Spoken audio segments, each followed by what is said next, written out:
I, 32M, am getting married to my fiancée Deborah, 31F, next month. We have been together for 2 years, and I just asked her to marry me last month. I'm head over heels for this wonderful woman and can't wait to spend the rest of my life with her. We come from very different backgrounds. I grew up in a working class family, and I'm the middle child among my 2 siblings. We always had to work hard, living paycheck to paycheck every month. Deborah, on the other hand, had a much more comfortable upbringing. Her dad was a successful businessman, so he could provide her with everything. She was always surrounded by wealthy kids who threw extravagant parties and events. I put in a lot of effort to work my way through college and eventually landed a job at a prestigious company. My parents were truly proud of how I had built my life without ever depending on them to provide me with financial assistance.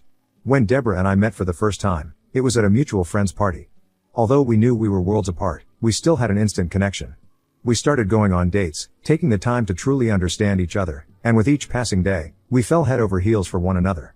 Once we started seriously dating, Deborah eventually invited me to one of her family's dinners so she could formally introduce me to her parents. That's when I had the pleasure of meeting her dad, John, a successful businessman, and her mom, Maggie, who was a dedicated stay-at-home mom for the first time. John seemed to appreciate the effort I had put into building my life. Maggie, on the other hand, didn't seem to take a liking to me.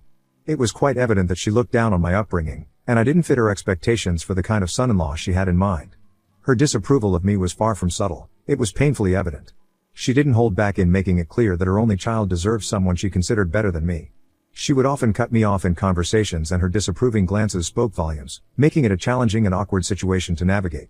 In contrast, my parents couldn't have been more welcoming to Deborah. They embraced her with open arms, and my brothers took an instant liking to her. They would playfully tease her, telling her that she still had time to run away and escape from me, all in good fun, of course. It was heartwarming to see my family so supportive and accepting of our relationship. As time went on, I did my best to bridge the gap with Maggie, hoping to win her over. I understood that our different backgrounds and expectations might take her some time to reconcile. However, our interactions continued to remain strained, and I could sense her disapproval lingering in the background. Despite this challenge, Deborah and I focused on building our own world together, filled with love, understanding, and shared dreams. We were committed to nurturing our relationship, even in the midst of these familial disparities. We held on to the hope that, as time went by, Maggie might eventually come to accept and embrace me.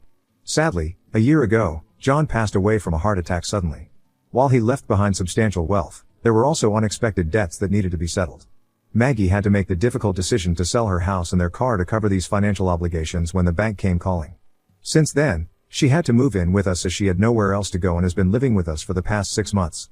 I didn't really mind having her live with us as I understood that she was going through a difficult time as she had just lost her husband. I tried my best to make her stay as comfortable as possible, but Maggie always found reasons to complain about around the house. Just for context, Deborah and I have always shared our responsibilities equally since we started living together.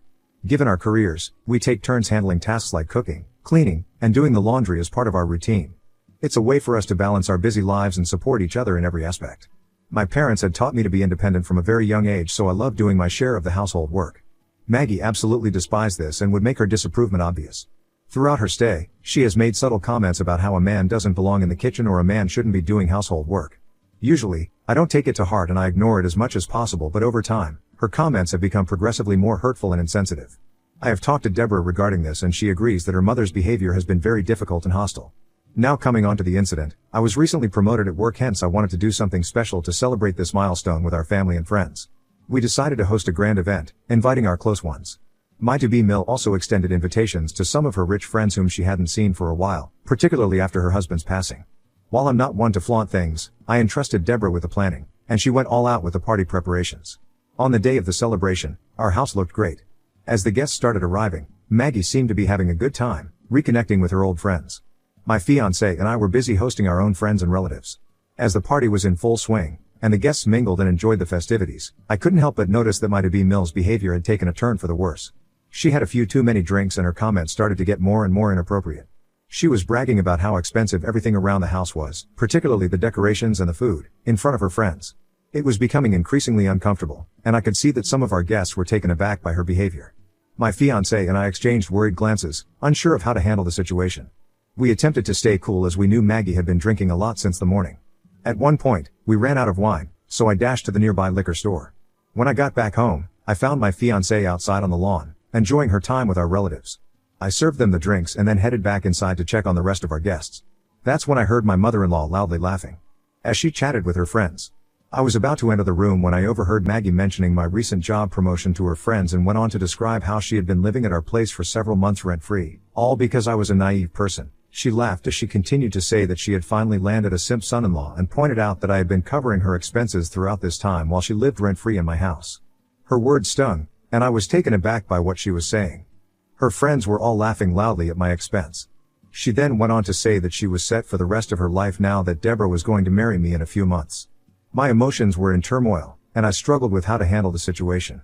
It was disheartening to hear these derogatory comments coming from someone whom I considered family, someone I had tried my best to welcome and support during a difficult time in her life.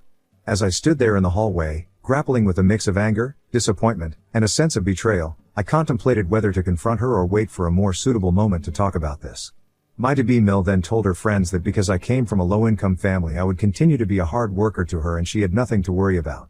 At that moment, I couldn't hear her talk that way any longer and made a decision to walk into the room and confront her right then and there. I wanted to make it clear to her that she wouldn't be able to take advantage of me anymore. With a wine bottle in hand, I walked into the room and everyone fell into an awkward silence when they noticed my sudden arrival. Maggie's laughter ceased, and her expression shifted from surprise to a mixture of discomfort and concern. She was worried that I might have overheard the conversation.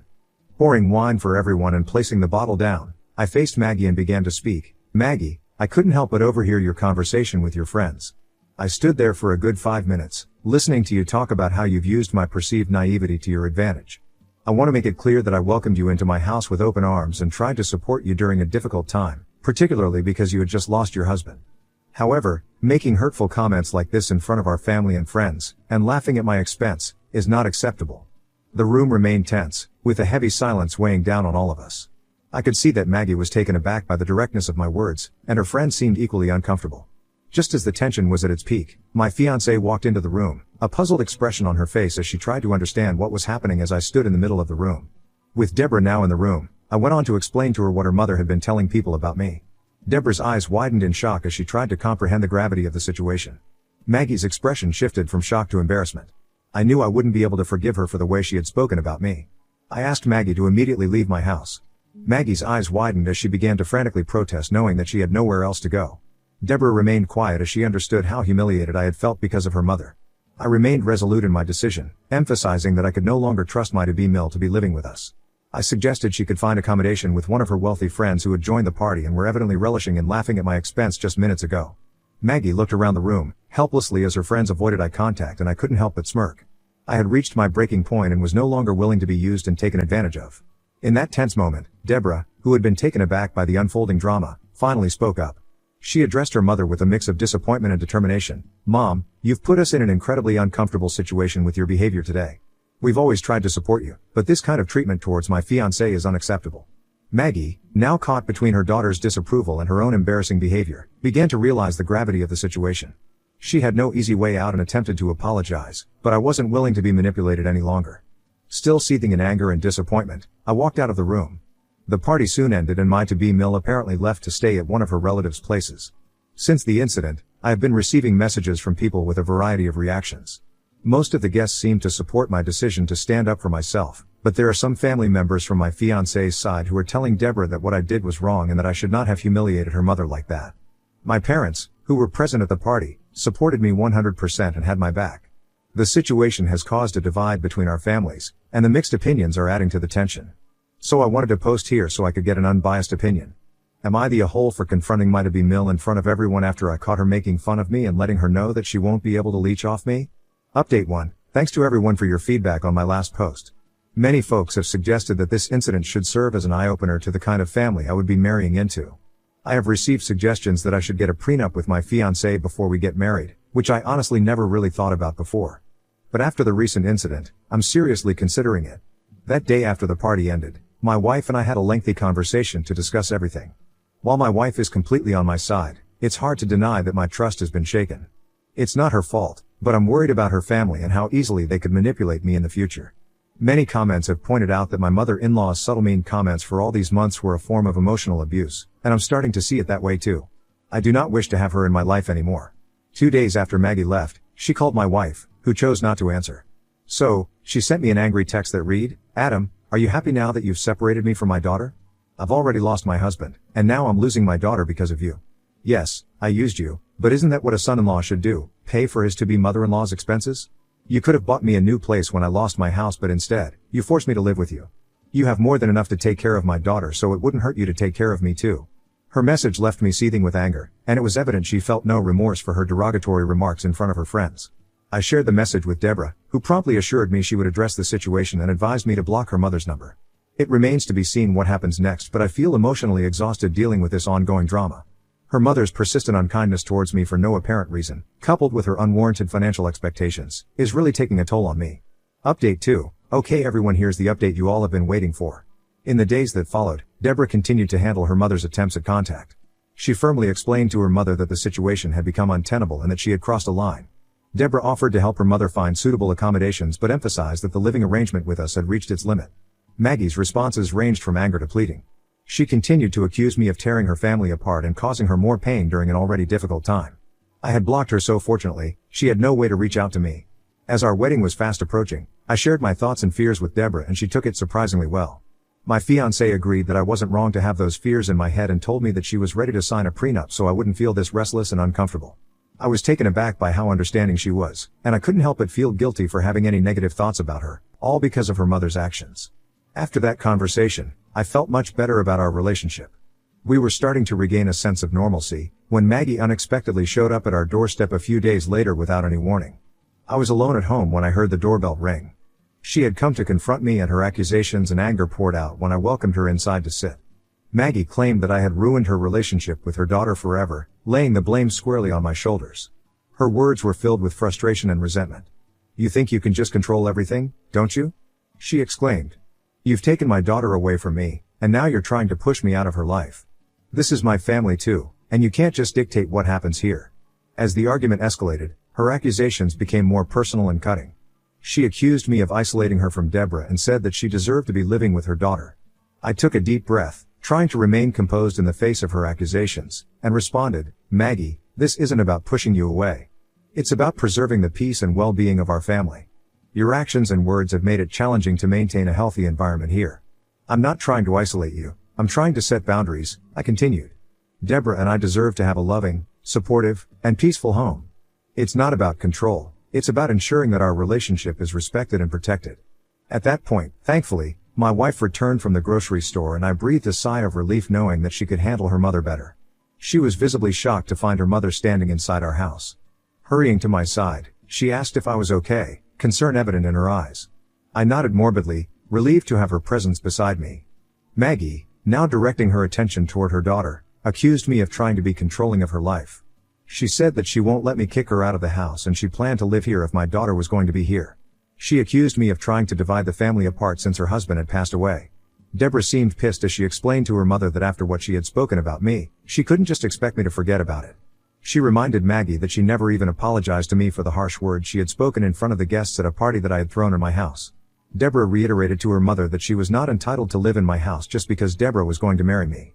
Maggie was displeased seeing her daughter support me, and it only seemed to escalate her anger. The room was charged with emotions and I didn't want this to escalate further, so I asked Maggie to leave immediately, otherwise I would call the police. Maggie's expression displayed a mixture of frustration and resignation, as she clearly wanted to argue about this further, but, thankfully, she decided to leave. After this incident, I am planning to take some space from Deborah and her family. I love her a lot, but I don't want to be stuck in a toxic environment like this forever. I guess I need to take some time to rethink our future. Update 3. It's been 4 months since my last update and I know it's been a long time, but here I am. I am thrilled to share that Deborah and I are now happily married. Our wedding day went off without a hitch, and it was a beautiful celebration of our love and commitment to each other. We were surrounded by our closest family and friends, and the day was filled with joy and cherished memories. I know I had mentioned last time that I was a bit unsure about marrying her, but after some time off alone, I realized that she was nothing like her mother. As we had discussed before our marriage, Deborah did sign a prenuptial agreement, which gave us both peace of mind. It was a decision that helped ensure that our relationship was built on trust, respect, and a mutual understanding of our responsibilities. One notable absence on our special day was Maggie, our mother-in-law. We did invite her as I didn't want my wife to not invite her only living parent to witness our wedding, but Maggie chose not to attend the wedding. Her anger and resentment towards me from the earlier conflicts, which led to her leaving our home permanently, still lingered. I couldn't help but feel sad for Deborah, who had to navigate the difficult decision of having her mother absent on such an important occasion. Nonetheless, our wedding was a day filled with love and happiness. We were grateful for the support of our loved ones who celebrated the beginning of our journey as a married couple. In the days following our wedding, Deborah and I have settled into our married life, cherishing the moments we share together and planning for our future. We are excited about the possibilities that lay ahead, and we know that our love will guide us through any challenges we might face. Update 4. Married life has been going great so far. Deborah and I have been relishing every moment of our life together as a married couple. We've found joy in the little things, from lazy Sunday mornings with breakfast in bed to sitting at home and reading books together. Our love has continued to grow, and we've become even more in sync with each other. We have embraced the various responsibilities that come with marriage rather smoothly. Recently, I have taken a significant step in my journey toward personal growth and family healing, thanks to everyone's advice. I decided to start therapy, and it has been a transformative experience ever since. Therapy has provided me with the tools to better understand and express myself and the dynamics within our family. It has allowed me to address the emotional wounds and challenges that I have faced, especially in my relationship with my mother-in-law. With the guidance of my therapist, I have been able to communicate more effectively with my wife and work on building a stronger and more communicative relationship. Once I felt I was ready, we tried to reach out to Maggie, hoping to mend the rift that had developed between us.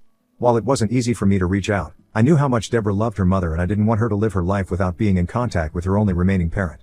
We decided to invite Maggie to our home for dinner so we could all talk properly.